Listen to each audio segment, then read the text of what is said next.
Welcome to the latest episode of Let's Talk Daily Gaming News.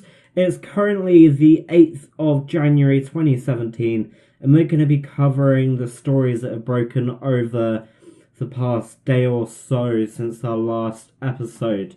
There have been a few stories which have come out over the past few days, since Friday when we did our last episode, one of which is the highly anticipated RPG Mass Effect Andromeda will not be having a season pass for any of its DLC content, which is quite nice because it means that the content won't be necessarily behind a paywall.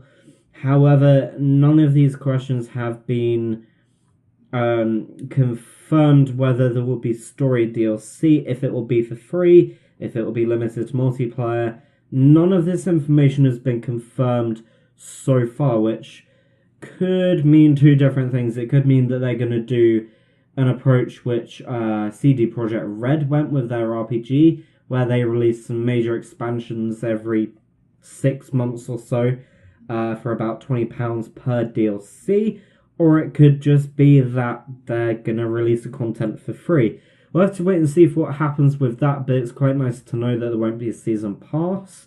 Mass Effect Andromeda won't be at launch supporting a Arabic language, however, it's something that they will be looking into for future patches. So that's the 21st of March for that release.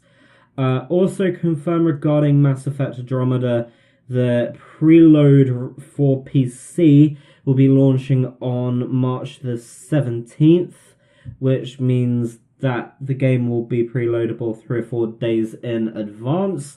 Also, EA Access and Origin Access support will also be available for a limited time. Usually this means for about 10 hours or so. We don't know exactly when the Origin Access, EA Access will be going up.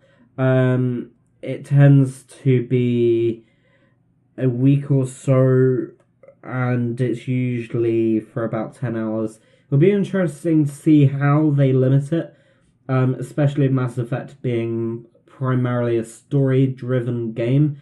It may be less period of time than they usually do with these things. So yeah, we're still waiting for confirmation of this information direct from EA, but that's the basic information that we have got so far. Don't forget that all of the stories will be linked down below in the description with all of the articles that we've found out this information on, so if you do want to read more about it, you can. Moving on to our next story, if you're a Twitch user, usernames will be released now if they've not been used for a year. So starting the 29th of January, Twitch will begin to reclaim inactive accounts, including the usernames, and make them available to others. With any reclaimed account, Twitch will delete the profile, associated data with the account, including any content. This also means that any personal data and private content associated with these accounts will be deleted and will not be accessible to the new account holders. This policy also acknowledges that partnered broadcasters may have some exceptions to these rules, so we'll see what happens with this. There are two ways of looking at it. It's good because it means that the usernames will be freed up for future users and people that want their accounts with different usernames and things like that. However, a year is a very short period to be unlocking the usernames, in my opinion. Xbox did it a few months ago with Generations, so they released over 20 million gamer tags, and I think this is a rolling thing now, where they're going to release gamer tags that haven't been active for a certain period of time. I think it's 5 years. I think that's a reasonable period of time. 12 months doesn't seem like a long enough period for the usernames to be released. This means that no viewing or login activity associated with the account for 12 months. These usernames will be made up for grabs for anybody. The page does not go and say if any vanity username change requests will be denied, and they do not have a name change feature yet, so you will have to make a new account to do it. I kind of disagree with this. I think it should be a longer period of time, but there's nothing that we can do about that for the time being. But yeah, do keep that in mind, that you can possibly get a Twitch username that hasn't been touched for a year or so, as of the 29th of January. Moving on to the next article, a cancelled game for the Halo franchise has been leaked. It seems to be very Mega Bloks based. It looks quite interesting actually, third person, a very basic user interface, and apparently it was developed by N-Space and codename Hager. Players could run around to fight the Convent, drive customizable vehicles, and use blocks to build turrets and other pieces of the environment. The project would have featured a co-op mode and also siege mode. It looks like it was designed for the Xbox 360 originally, but then when they made plans for the Xbox One, they abandoned it. So it's pretty cool. There is some gameplay as well, so we'll leave a link down below in the description so you guys can watch that gameplay if you're interested in the Halo universe. It looks quite interesting. I don't think it would have been taken off too well, and I kind of understand why they cancelled it, but it's still quite interesting to see what was in development.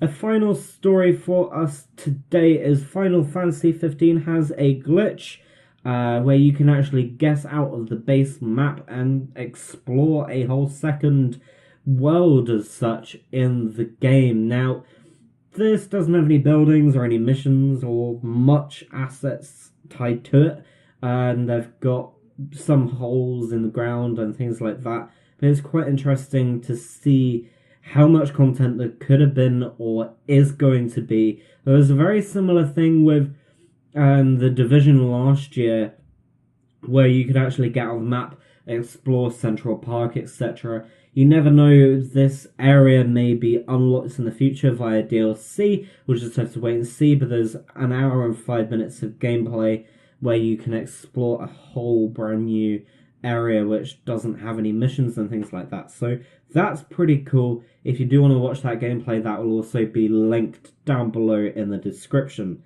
I hope you've enjoyed this episode of Let's Talk Daily. We've covered quite a few stories for you guys that have been popping up over the internet over yesterday and today. So if you do have any other thoughts about these stories, what do you think about the Twitch story, the Mega Bloks story, and also do you think that this gameplay for Final Fantasy 15 will be included in a future DLC, or if it's just going to be abandoned? We'll just have to wait and see to find more information out about that. So thank you for listening to this episode of Let's Talk Daily. If you do want to contact us about anything, do leave a comment down below in the description, or you can also head over to our Twitter at OfficialGMYT.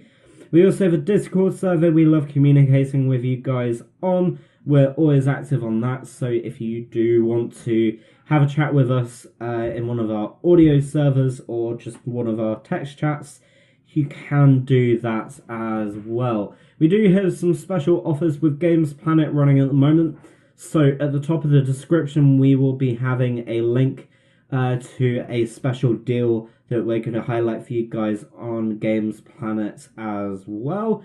If you do want to support us, you can on Patreon. This isn't compulsory, however, it would be greatly appreciated. That link will also be down below in the description.